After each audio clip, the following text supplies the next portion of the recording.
অবশেষে খালি সিলিন্ডার ফেরত পেয়ে স্বস্তিতে গ্রাহকরা।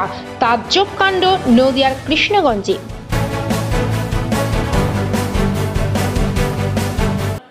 Our channel content only for education and information purpose. We do not promote any violence, criminal activity, crime against women, or self-injuries and communal disharmony.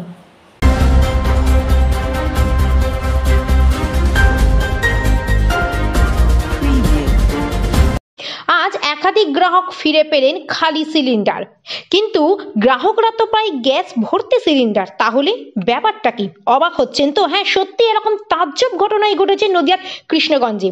জানা যায়, বাড়ি বাড়ি থেকে নেওয়া হতো খালি গ্যাসের সিলিন্ডার। দীর্ঘদিন ধরে একাধিক পরিবারের কাছ থেকে খালি সিলিন্ডার নিয়ে উধাও হয়ে যায় এক গ্যাস ডেলিভারি কর্মী। পরবর্তীতে প্রাপ্য গ্যাসের সিলিন্ডার না পাওয়ায় চরম ভোগান্তির শিকার হয় নদিয়ার কৃষ্ণগঞ্জ বিধানসভার একাধিক পরিবার। অভিযোগ, গ্যাসের সিলিন্ডার কর্মী সুমন্ত বিশ্বাস বেশ কয়েক মাস যাবত প্রত্যেকের বাড়ি বাড়ি গিয়ে খালি গ্যাসের সিলিন্ডার নিয়ে চলে আসতো। দীর্ঘদিন ধরে গ্যাস সিলিন্ডার কর্মী হিসেবে পরিচিত হয়ে উঠেছিল সেই কারণে মানুষ তার কথা অনুযায়ী সিলিন্ডার তাকে দিয়েও দিত। পরবর্তীতে হঠাৎ করে ওই কর্মী উধাও হয়ে যায়। এরপরই বিপাকে পড়ে একাধিক পরিবার।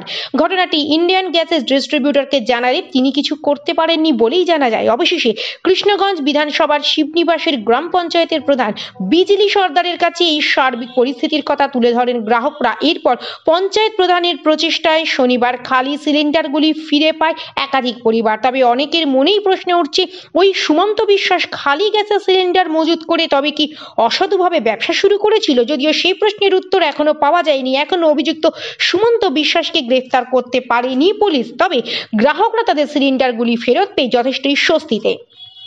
ব্যাপারটা সুমন্ত বলে একটা ছেলে গ্যাস সাপ্লাই করতে, ও কিছু খালি সিলিন্ডার পাড়ায় পাড়ায় আমাদের পঞ্চায়েতে কিছু গ্রাম থেকে নিয়ে গিয়েছে। প্রায় 41টা সিলিন্ডার নিয়ে গিয়েছে, কিন্তু ফেরত দেয়নি। তা আমরা আমাদের প্রধান গ্যাসের মালিককে ডেকে পঞ্চায়েতে বসে আমরা সিদ্ধান্ত নিয়ে সেই গ্যাস সিলিন্ডারগুলো ইদানিং ফেরত দেওয়া হয়েছে। প্রধানের নির্দেশে এটা হয়েছে। কেমন লাগছে? সুন্দর লাগছে, এবং যারা ফেরত পেয়েছে তারাও প্রধানকে ধন্যবাদ জানাচ্ছে।